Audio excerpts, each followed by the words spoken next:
But we actually don't really need it. We're actually pretty damn great as far as like room sound goes. Yeah. Like, would it remove this? I don't know. Maybe. No, probably not. We should try it. We should try and remove it from this It will episode. sound all weird and digital. Yeah, but we are here to review Midsommar.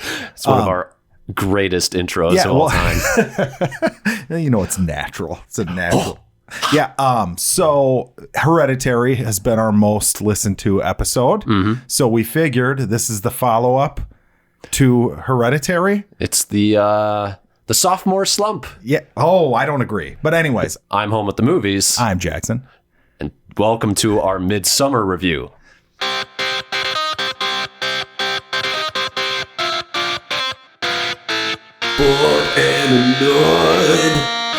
I was thinking, is this the first director outside of Avengers that we have seen 2 movies of since we started the podcast? 2 new movies. Definitely. It is. Yeah. Yes. Probably, right? It's definitely. So this is our opportunity, because Avengers is kind of like, I'm assuming it was all kind of filmed at the same time, close together, whatever. This is we get to analyze someone's other work and compare it with the previous work. Right. I liked this movie a lot. Okay. But Hereditary was like on another level for me. I mean, if anybody listens to that review, they know that was my favorite movie of last year.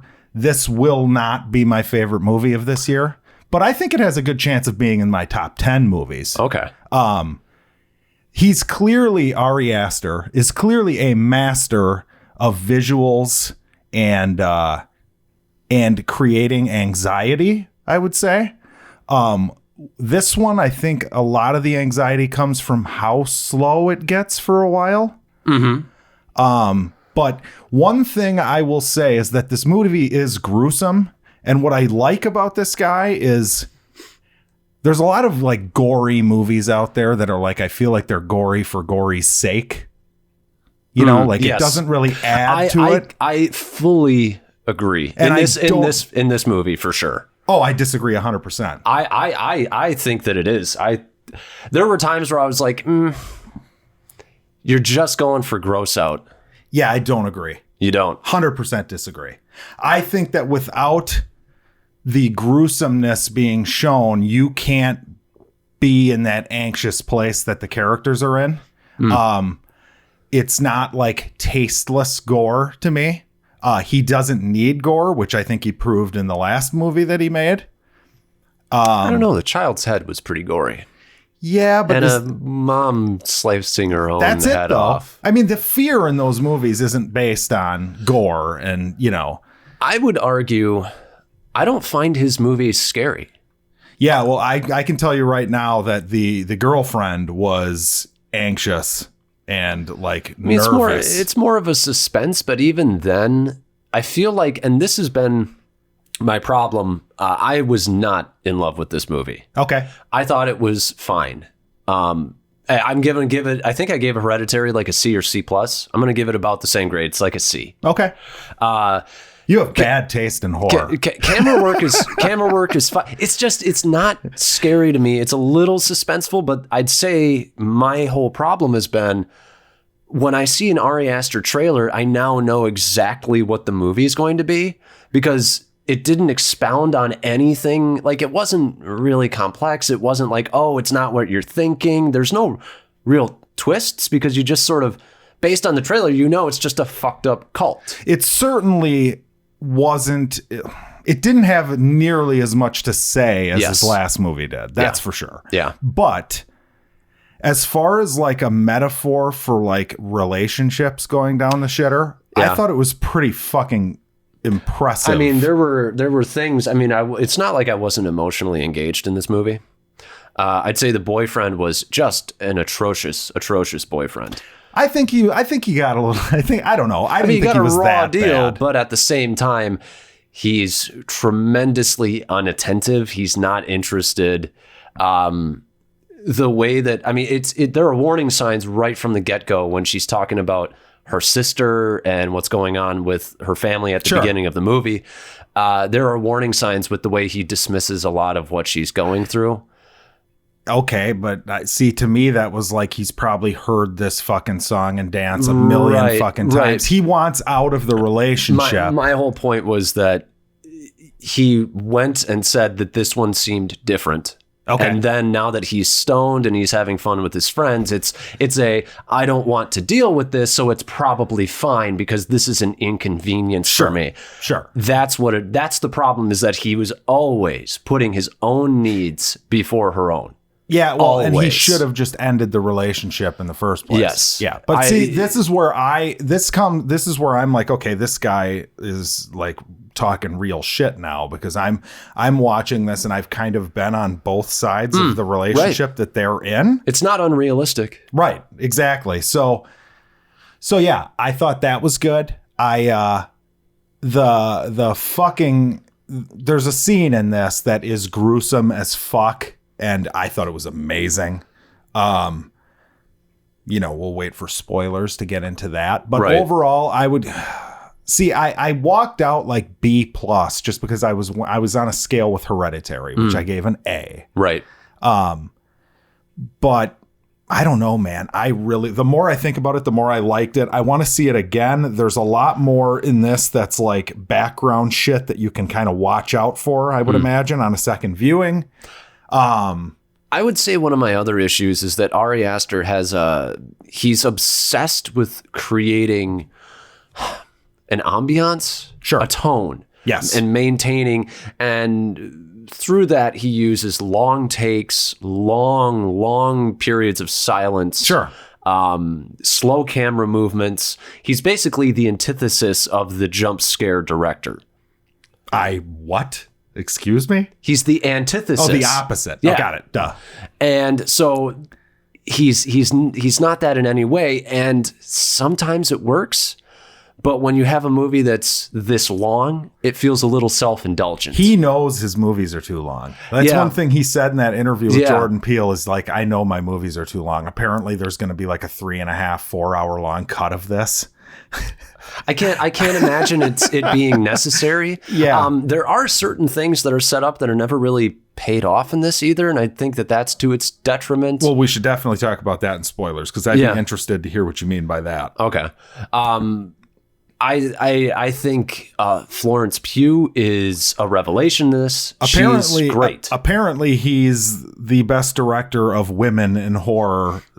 Because both him and Toni Collette, or her, excuse me, her and Toni Collette, I think you'd probably by the end of this year be hard pressed to find 5 better female performances. Right. And actually, the boyfriend guy from Transformers 4 was good too. Yeah, he's not bad. Yeah. I mean, like I said, I saw him in Sing Street. He's actually a decent actor. Yeah, he was good. And he had kind of a tough, weird role to play. He had a real tough balance, because there's a part of you, like you said, if you're a guy, you've been probably in something close to this. See, that's funny, because I don't think that the gender matters. I think that I suppose what makes it feel a little gendered is the friends. Sure, the boys have her tagging especially, along. Especially, what's his name?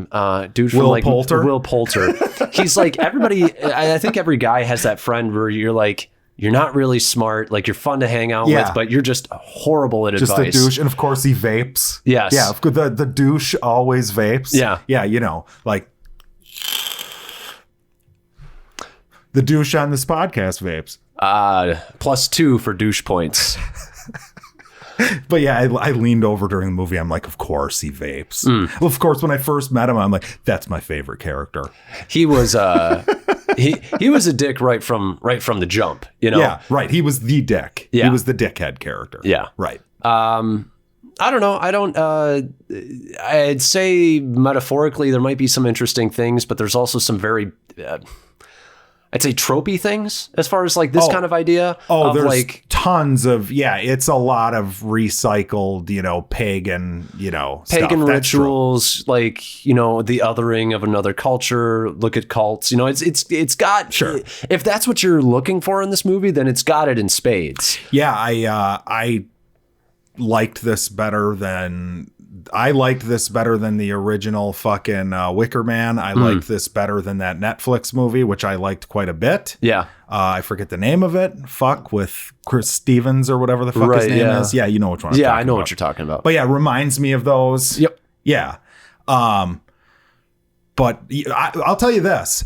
I have been shocked at going online and just reading people's reactions to it, how well it's being received compared to Hereditary. Right. It seems to me that mainstream people are liking this better, which is shocking to me. It's really weird because I think that the pacing is borderline too slow for a mainstream audience. You could make that argument, yes. And I would say also... I would say the counterpoint to that is that this is tropey enough that there's comfort in tropes for people, Sure. I feel. And I feel like that might help it, is they're like, wow, look at this fucked up society. You know? Sure, yeah.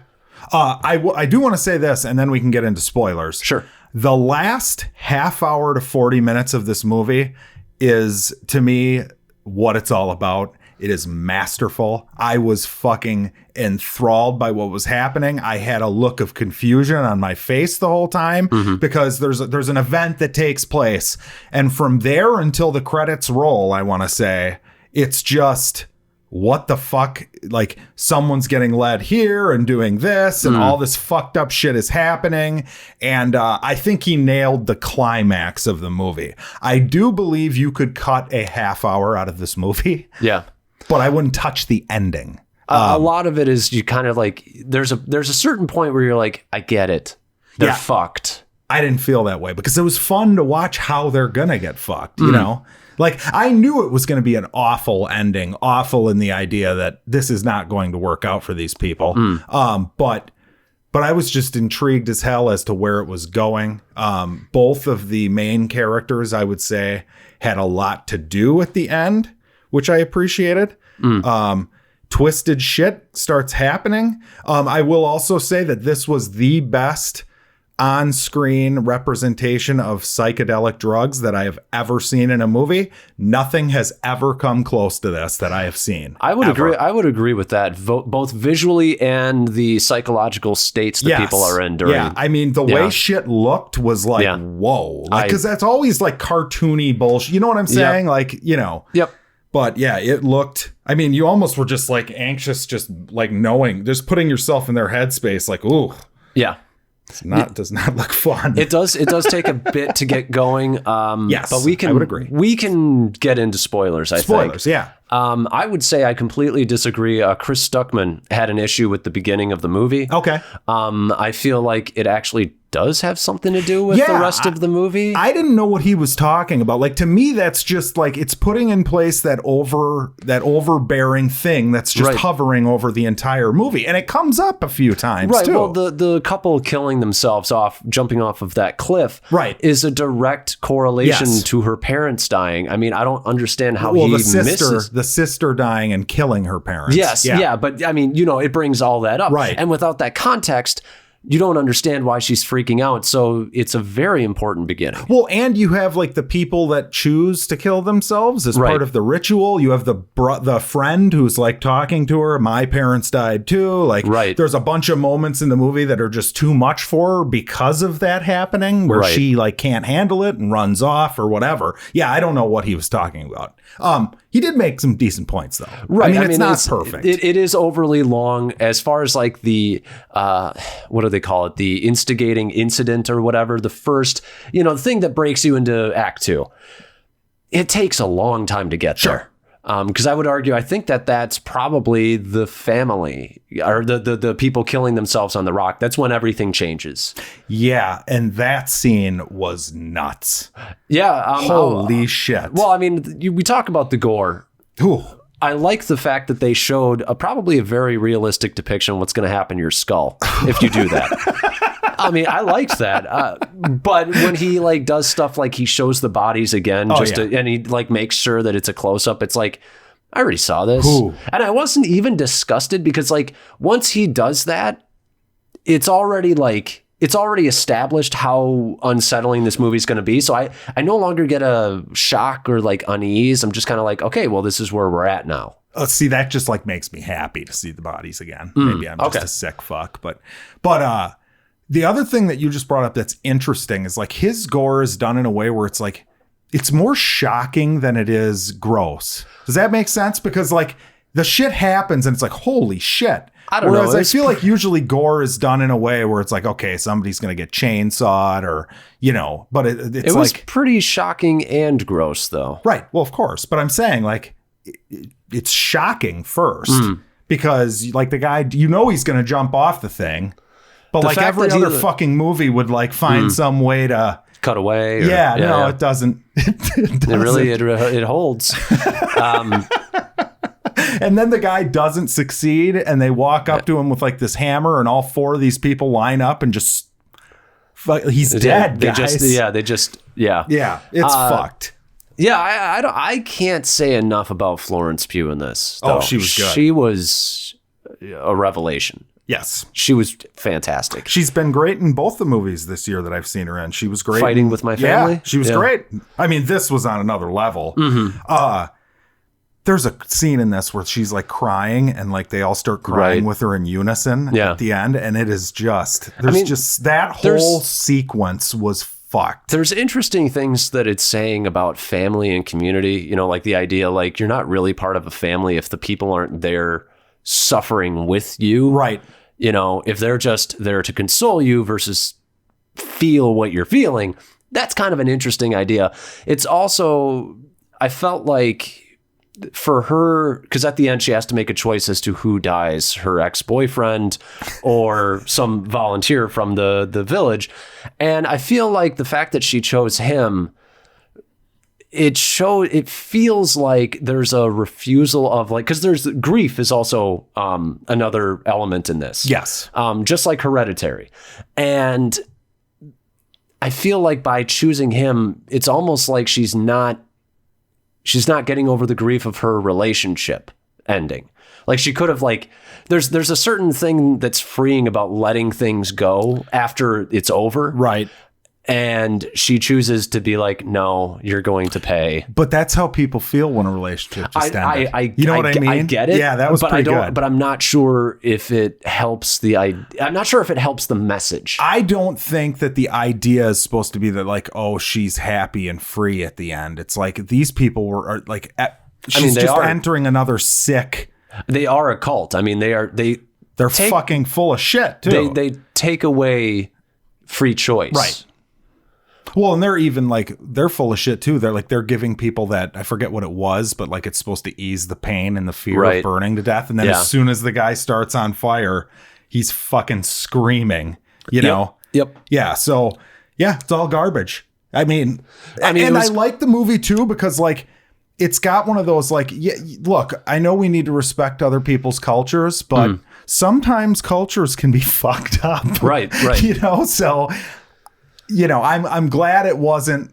I'm glad it didn't hold back with that regard. I mean, it was fucked up. There's another element of this that I just think is fun, just nutty shit. Right. Is that the people who like create the tomes, like the language or whatever, it's written every generation, and it's always an incestual child because they're not like.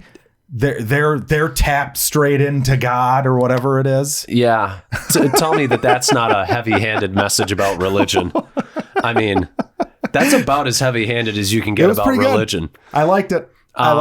As far as like the kid goes, and as far as like the society, as far as like certain things go, certain people seem to not know like where his friend went. They were like, where did he go? Who did he go off with? And I was like, wait. Do certain people not know about the killing? Like what which one are you talking about? The friend who went off with the girl? Yeah, she's like, Will Poulter. He went off with the girl. Yes. They said something along the lines like, yeah, he went off with that girl. Yeah, but then there were two elders who said, well, who did he go off with? Yeah, but I think they were lying, inquisitive. Oh, right? Okay. I mean, I guess. Because they were liars too. They lied about the British dude when he supposedly left the camp. Yep. Yeah. I mean, I will say I'm shitting on the movie a little bit. I will say something that I really appreciated, and I think it's a double-edged sword for Ari Aster. I feel like stylistically because he has amazing long takes where his actors just go damn near a whole scene without a cut, and it's crazy. Like, that's true acting. You know, no cuts to save you. That's impressive. At the same time, it's also like sometimes the scenes are just too long. Sometimes it's like some of it I get, you know? Yeah, that's just his style. I mean, that's what you're gonna get though. Right. Well, and I just sort of am realizing that Ari Aster is just not my style of director. It's a little pompous. It's pretentious. It's a little pretentious. I didn't think Hereditary was as pretentious as this. Hereditary felt like more of like a mainstream, like fucked up horror movie that was just done really well and really stylistically. I would agree. This one feels like artsy film. Yeah. You know what I mean? I agree. I agree. And it didn't bother me. It's just I didn't think it was as good. But I mean, I can't judge the movie based on how good I thought his last movie is. That wouldn't really be fair. Right. But you know, I think that there's a certain like Ari Aster and Jordan Peele are kind of treated as like the second coming of, you know, horror directors. They're the best right now. And they are. Yeah. And so I feel like there's a little bit of, I don't want to say a pass because I don't think he gets a full pass, but I think that there's a little bit more forgiveness for Ari Aster because people want a new auteur. See, you know? Maybe from critics. I think from critics. Yeah. I don't think that happens with general audiences. Jordan Peele is more of a general audience filmmaker than Ari Aster is, clearly. Yes. Is Ari Aster foreign? I don't know. That's a good question. Why'd you see? I'm supposed to be a fan. I don't know this. But. I just there's a certain. He's too artistic to be American. There's a certain amount of like, you know, French New Wave, you know, with this guy. You know, he just does not feel like an American director. Yeah, I mean, I kind of agree with you. He is an American director and screenwriter, though. Apparently, his next movie they're saying might be a comedy, which he might be good at, like a weird, like dry. Comedy. I mean, the thing is actually, that's another thing we haven't even touched on. This movie actually has humor in it, and it's done well. There's one funny ass part when they first get there and start tripping, and Will Poulter's like, guys, lay down. Lay down. Everybody, please lay down. It feels super good. Like, it was really funny. Well, and he toes that line too, because there's a scene in this that I'm sure people are going to be talking about, because people were chuckling in our theater. It was much like Hereditary, where basically part of the deal is they take the boyfriend to impregnate one of the and like there's all these naked women standing around like chanting and shit, like she's moaning and they're moaning in unison, because they do everything as like a group, family. Where this was one where I was like, I almost feel like he knows this is funny this time. Like, because like, especially when the old lady comes behind him and starts pushing him in, like, come on. Yeah. Yeah. That was the point where I was like, that was one of those moments where I'm like, we already got this though. You know what I mean? Yeah, but it's fun. And it's like those jokes or, you know, there's certain jokes where you take it too far. And that's the joke. Yeah. You know what I mean? You might be right. I just it's not my type of movie. Your style. I loved it. Like the last half hour, I'm telling you, there's shit going down. There's like this dance number, and then all of a sudden the girl's getting taken off this way and he's getting taken off to fuck the other chick. Yeah. And then I was just gleefully enjoy. I like that segment of the movie was to me, that was fantastic because I love what the fuck is happening. I loved the end of Hereditary when she's up on the wall and like there's a nice little long, you know. I gotta say too, I mean, I like the dialogue in this. It's very organic. People talk very real. Yeah. And that's something that I feel like is worth saying because in a movie like this, you could easily go into camp. You could easily go into unrealistic gibberish. Sure. And they don't. And people act like real people for the most part. Even like the Swedes, the cult members weren't like over the top. You know what I mean? Right. Like when shit would go down, it was like they were acted like people about it. Like in that suicide scene. Yeah. The one lady like seems genuinely concerned. Yes. Like, oh, they didn't warn you? Yeah. Like, oh, just explaining like, you know, why we're killing ourselves. Yep. And another fun moment was, and I didn't catch this, the fiance caught this, but the bit with the pube and the period blood. Yeah. Like I'm like, his drink's a little darker. And then she's like, oh, is that the Yeah. Is that the drawing? It's like, ooh. I mean, he does lay things in there for you to see, Right. you know? Yes. There is a certain amount of othering in this because it's like, the pagans, those creepy fucking pagans. They weren't even like, they weren't like Wiccan though. They were just their own thing. They were their own thing, but it's still steeped in sort of that imagery, you know? And I'm not saying it's definitely not offensive because I'm not religious, you know, but I noticed it, I guess was the point. I don't know. It's fine. Like, if you're into these kind of movies, go see it. You'll get a lot of joy out of it. If you're into these kind of movies, this guy is the best that we've had in a very long time. And the fact that he cranked this fucking movie out this quickly after his I can't believe it. It's impressive. The way it looks, it's a great fucking well put together script. There's nothing nothing falls apart. Although I guess you said you had things that weren't tied up, right? I feel like there was something set up with the mentally handicapped kid about like, you know, what his purpose is other than writing, and like who was under the mask of like dead Will Poulter. There are certain things where I'm like, did you mean to leave this open-ended, or was that one of the few scenes you actually did cut? I can see where you're going with the incestual kid. But the Will Poulter thing, I think that's the same guy. There's a scene where one of the guys walks in on with a British dude with his lungs, like he's like hanging with his lungs hanging out and shit. Mm-hmm. Awesome imagery, by the way. And I think that he's the guy who comes in and knocks whatever character that was out, the boyfriend or whatever. I think he's just one of the guys. Right. I think the guy who's standing naked when he catches the black dude reading the book, I think that might be the incestual kid, but I could be wrong. Because you can't really see him. He's got something on. It looked like he was over in the corner. I feel like that was something you were supposed to notice as, God, and he's from The Good Place. The black guy was from The Good Place. He was good too. He's a really good actor. I like him quite a bit. But, you know, in all honesty, I think he was my favorite character in the movie, other than Florence Pugh. Yeah, well, she was ridiculous. But this is going to be the one who I'm bitching isn't nominated for an Oscar this year, by the way. Well, I mean, everybody should have been bitching about Toni Collette. It's true. I'm surprised at how quiet that was. Yeah, people.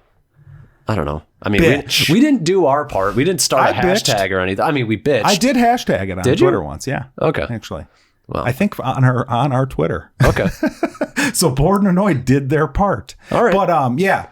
Well, let's see. Okay, another little interesting angle was like the fact that so like you had the people killing themselves, and it's like it actually affected how the characters acted. Yeah. Like in a realistic, understandable way. Like they didn't freak the fuck out and leave, you know, which maybe that's what people would say. That's what you would do. But they cover their base with that by having the British people do that. And show that wasn't an answer either. Well, and like the one guy, he all of a sudden wants to write about the place for his thesis, and then it starts kind of an issue between him and the black dude, which I liked from a character perspective, but an overall narrative perspective, I was like, I'm not sure if this is necessary. It was though, because it gave the other dude the motivate, like you understood why he went and took pictures of the book.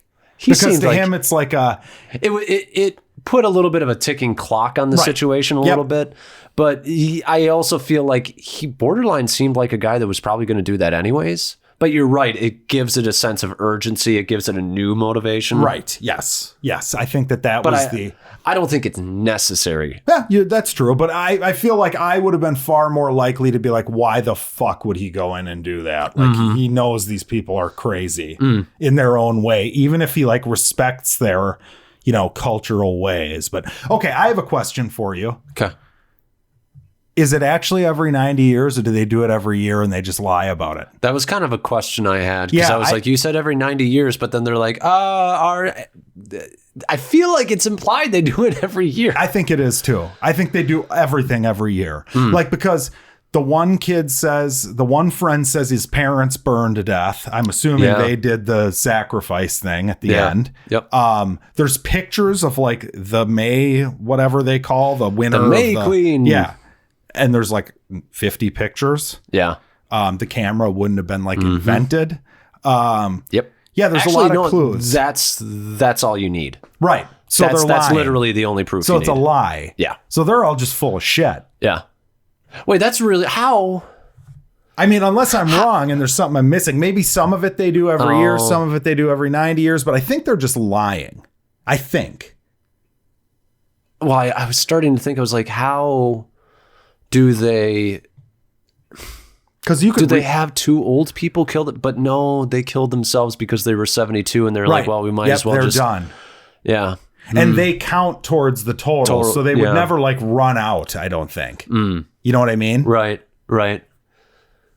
Yeah. So yeah, that's interesting. There's a lot of it's funny because he had to think up. I'm sure there's a whole lore book that he has on these fucking people, which is kind of neat. I mean, he definitely did his part to create a full society. Right. Real culture, real practices. It did feel a little self-indulgent at times, though. Yeah. Oh, whatever. I mean, but you know, it's usually I'm all for world building, but I think it was the pacing. I just think it was just a little too slow. I can understand why people would say it's too long. Like for me, I get, like, I agree that it's too long, but because I love his style, like if they come out with an extended cut, I'm going to be excited to sit for like 4 hours and watch it. You know what's really funny though is like I say that it's long. But I think the beginning was my favorite part. Oh, really? Yeah. Okay. Like before they even leave? The character stuff is really good. And the first trip and the arriving in the town. But that was when, after that, it just started feeling like, okay, I get it. Yeah. Okay. You're in a you get it mode. Yeah. Right. So, but before that, I was actually quite on board with the movie for the most part. I mean, overall, I thought it was great. I just loved the opening scene with, well, like the camera work coming in, like revealing the dead parents. I want to say that motherfucker, as far as like his whole idea of how he sets up sets and cameras moving like from room to room. He's got some of that like Playhouse shit that he did in Hereditary too, where like, you know, it looks amazing. I think some people left in my viewing. Like just left and didn't come back. I wouldn't doubt it. Which was weird. I wouldn't doubt it. Because like the weird thing to me is like they didn't leave after like the people killing themselves. They left like half an hour after that. And I was like, you got like a half an hour left. Right.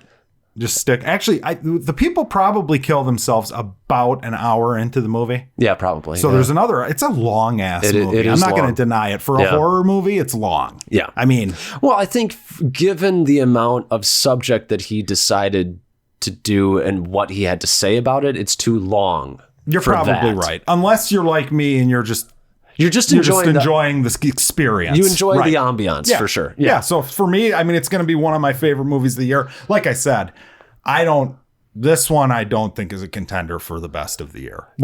Can I do a quick little diatribe here? Sure. Because, you know, I think both of us deserve a pat on the back because we have differing opinions on this. Sure. And we're not getting so up our own ass that our opinion on a movie is affecting how we interact with each other. Yes. Which is something that's rare. Okay. I had some interactions online recently where it's like you take what you like so personally that if somebody doesn't like it, it's like it's an affront to who you are as an individual. Yeah. It's like that's when you know. I mean, I do want to say I felt that way about Hereditary. Quick, you're just a bad person with a bad opinion. But this one I'm letting slide because I'll admit, I told you I thought Hereditary was a well-made really movie. Good movie that you didn't like personally. Yes. Right. Yeah. And I wouldn't even say this is a really good movie that I didn't like. I would say it's a fine movie that is just not for me. It certainly deserves more asses in the seats than 99% of horror movies that hit that's the theater. Not even a question. Yeah, right. It's borderline art film. And I'll support that over cookie cutter. Yeah. Chucky. Hi, Andy. We're going to listen to Bored and Annoyed. By the way, we totally fucked up last week because we had a topic about Toy Story and Chucky, and we didn't somehow bring Andy in as a character for both. Oh, that's a good point. Did you come up with that on your own, or was that one of our? I thought of it like later that night when we recorded. That's pretty good. One of us should have been Woody. Mm. And like, you know, he grew out of Woody and he moved and Chucky. But anyway, diatribe. Continue patting us on the back. Yeah, I liked it. Yeah. No, I just I think that's something that people need to work on in general is, sure. Don't take everything so personally. I can't wait to get on Spoiler Steve's show this Sunday with you. We're both on it. Yeah, we are. Yeah, we're both on Spoiler Steve, the Seen It movie review podcast. So look that up to talk about this and Spider-Man. Yes, it's going to be a fun time. Yep. Thanks for listening, guys. We will see you when we see you, I guess, in the next episode. I feel like mine's way better than yours, by the way. Yours is. I'm an asthmatic who You're joined doing two inhales. I think there's a. Yeah. Yes, the duality of man, the inhale and the exhale. You gotta have them both. Because it's all gotta have a meaning. Well, that's the end of that one.